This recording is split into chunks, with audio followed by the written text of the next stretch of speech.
Hey fight fans, this is Kimber Schaefer with Rage in the Cage OKC News.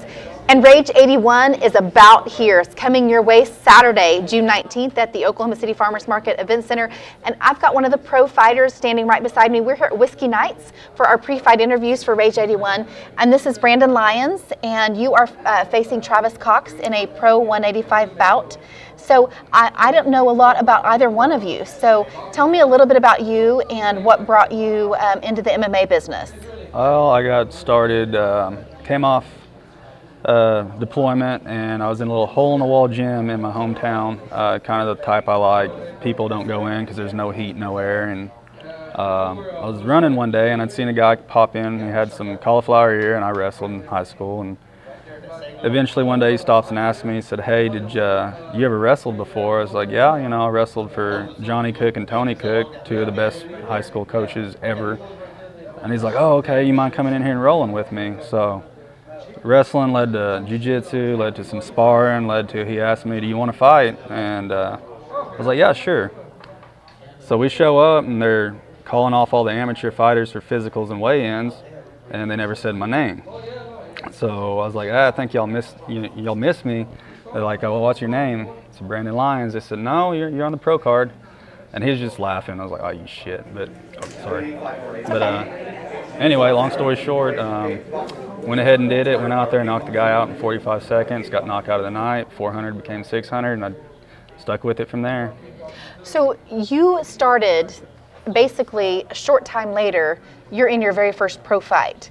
So you skipped right over your amateur career, and so now I see this so often. You've been in the fight business over 10 years, and people that started back then, this happened. You didn't have managers. You had people that might need a pro fill-in, thinking you were an easy, win for the other guy, whatever the case may be.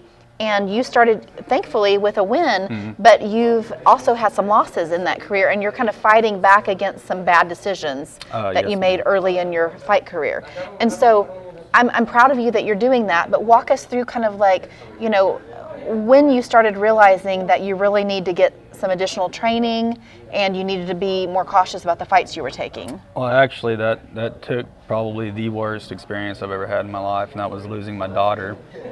And pretty rough breakdown with everything that, went with that. Even before then, I was in a very toxic marriage, and I was taking fights without training. I was basically doing all the things that somebody who would call themselves professional shouldn't. And it was about 7 years after my daughter's been gone that I ran into a guy I worked with, and he's like, "Oh, we spar on Saturdays." And my wife, thankfully, she talked me into it. I was thinking I'm too old, whatever. And so I ran into a guy named Tracy Reeder, very tough kid, trains the way I like to train. So I went up there and I started sparring. Other than getting real tired and hit a lot that day, it started coming back to me. I was like, okay, I can do this again. And then again, my wife said, well, if you're going to do it, you need to do it now. So since then, 6 days a week, 2 to 3 hour days, cross training, strength training, conditioning. In fact, I was training for a fight before this. It was supposed to be July 30th. And the guy didn't wind up signing the contract. So I've actually been training and dieting for quite a bit longer than I even knew about this fight. But as far as just realizing that I can't just rely on my wrestling anymore. I mean, everybody can wrestle now. Jiu-jitsu back then, you might go to a seminar and they'd be talking about an arm bar and you're thinking, that's the greatest submission ever and you're gonna win 100, a black belt back then is a blue belt now. And that's no disrespect, that just is what it is. And I don't want to be that guy that's like, oh, well, I'm 70 and, well, when I was in my 20s, I don't want to be that guy. I want to be, my late 30s showing my kids what it is to be professional and be the best. Well, and you're certainly doing that, so I can't wait to see you. This is your first time. You've got over 10 fights under your belt, but this is your first time for Rage in the Cage, so excited to see you fight. And just getting to know you today, just in this short amount of time, I really appreciate, everything that you've brought to the fight game here in Oklahoma. as Rage in the Cage, it's our goal, of course, to give you guys this proving ground. And so here locally, we try to do everything we can to give you a great experience. And so when you go on to, some of the UFC or the bigger shows, that you've really gotten some of the jitters out of your way as far as through the interviews and stuff. So glad you got to make it today, because it was a long drive for you, 3 hours, and we really appreciate that. So you're ready, training aside, you're ready to step in there. What do you want to do from now on? What's your ultimate goal in this? Honestly, and I know just because of who I fought and not training or training and all the excuses in the world, every fight I lost, I should have won. I think the only one that I legitimately did not have or should not have been in there with was Myron Dennis, and that's because he was 3 weight classes above me. I'm just shocked that you have fought Myron Dennis. Yeah, I fought him, Trey Houston, Dylan Smith, a bunch of guys, good guys. Yeah, because he's a big guy, Myron is, yeah. Yep, and but any other fight I've ever been in, there's never been a point where I just thought, oh my God, I can't win this fight. It was wrong mentality, wrong time, not training. Like I said, the things that a professional should not be doing were the things that I was doing at that time in my life. And so now it would be my goal or my biggest dream if I could do this and take care of my family and just devote my life to this. But, for the current, I'm going to school and just training my ass off. And this is just a way for me to see if this is what, the path that God wants for me, or if it's just something I can use for a short period of time to inspire my kids.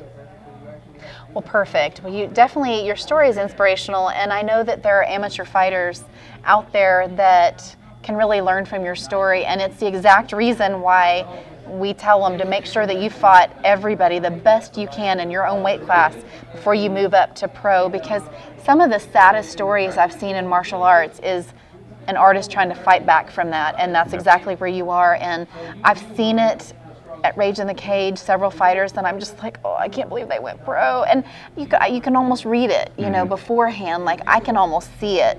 But you can't really say that to somebody else. You can't tell them, no, you're not ready. I'm not a coach. But so thank you so much for sharing your story, because I know it's not easy to talk about that stuff sometimes. So we appreciate that. Is there anything else about you that I didn't ask you want fight fans to know? No, not really. I served in OEF, OIF, and that kind of led to my fighting career. It's then one thing to another. I wrestled. The Army made sense. Outside of the Army, what do I do next? And it was fighting, and I was good at it. And I look athletic, but I'm really not. So there's very few things I'm very good at. And so whenever something popped up, I'm like, oh, it fell in love with it, Well, thank you so much for fighting for our country as well. We appreciate your service. So excited to see you as well at Rage in the Cage and see your success in everything you do in the future. So any shout outs, anybody you want to say hello to before we wrap it up? Yes, I'd like to say thank you to P-Jack Martial Arts for giving me a place to train. Anybody in the Claremore area or outside of it, it's a great jiu-jitsu place. They offer more good, tough guys to spar with. Tracy Reeder, I appreciate everything you've done, getting me back into this, getting me into shape. And then my wife, Renee, thank you for opening my eyes and telling me, give it one more shot. Sounds good. Hey, you guys, you've got one shot to make it to Rage in the Cage 81. And if you don't get your tickets soon, you might miss out on that. It's coming your way Saturday, June 19th at the Oklahoma City Farmers Public Market Event Center. You can get your tickets from this guy right here, Brandon, any other fighter on the card, or of course at stubwire.com. If you miss out on all the action live, you can also catch it on Fight TV. We will see you then, June 19th.